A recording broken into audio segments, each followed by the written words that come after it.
دیوس جنت میں نہیں جائے گا۔ روزہ قیامت اللہ تعالیٰ دیوس کی طرف رحمت کی نظر سے نہیں دیکھے گا۔ اور سبحان اللہ، we got too many divas nowadays. بھائی پہلے دیوس کسے کہتے ہیں یہ جان لیں اور پھر خود کو چیک کریں کہ کہیں آپ بھی انہی لوگوں میں سے تو نہیں ہیں جنہیں حدیث میں دیوس کہا گیا ہے، کیونکہ دیوس کا مطلب بڑا ہی شرمندہ کر دینے والا ہے۔ جی ہاں، دیکھیے دیوس یعنی وہ شخص جو اپنی عورتوں کی بے حیائی یا زنا پر راضی ہو جائے۔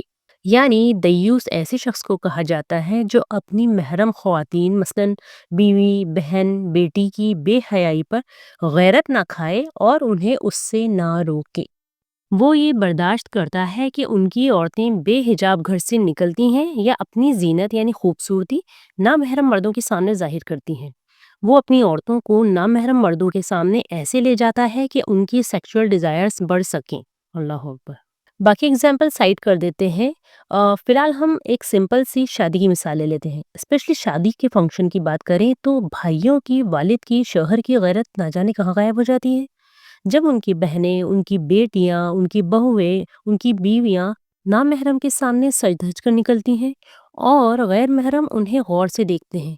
شادیوں میں بہنیں اتنی سجی دھجی، کھلے بال، makeup, perfume, jewelleries, high heels کے ساتھ شرارے، غرارے، لانگ گاؤنز اور فلوٹر، چوڑی دار، ہر طرح کے ڈریسز پہن کے شادیوں میں انٹری کرتی ہیں۔ اسٹیج پر جا کر فوٹوز اور ویڈیوز بنواتی ہیں اور کئی غیر محرم بھی ان کی فوٹوز کلک کر رہے ہوتے ہیں اور ان کی سجاوٹ کو، ان کی خوبصورتی کو، ان کی زینت کو غور سے دیکھ رہے ہوتے ہیں، جبکہ اسی فنکشن میں ان عورتوں کے بھائی، والد اور شوہر موجود ہوتے ہیں اور انہیں کوئی فرق نہیں پڑتا کہ ان کی گھر کی خواتین کس طرح بے پردہ شادیوں میں غیر محرموں کے سامنے گھوم رہی ہیں۔ تو پھر یہ دیوس نہیں تو اور کون ہے؟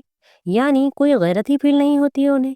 ایسا بندہ کہ اس کے گھر کی خواتین کی بے پردگی کو لے کر اسے کوئی فکر ہی نہیں ہے، کوئی پروٹیکٹیو جیلسی ہی فیل نہیں ہو رہی ہے، وہ ان کے پردے کے معاملے میں بہت کیئرلیس ہوتا ہے، فری مکسنگ کے معاملے میں وہ خاموش رہتا ہے، ہی ڈزنٹ کیئر۔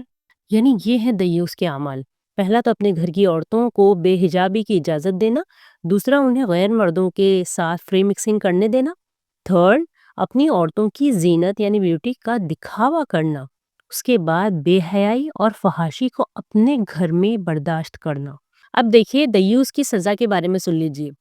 دیوس جنت میں نہیں جائے گا جب تک وہ توبہ نہ کر لے، اور اس کے علاوہ قیامت کے دن اللہ تعالیٰ ان کی طرف دیکھنا بھی پسند نہیں کرے گا۔ اللہ اکبر۔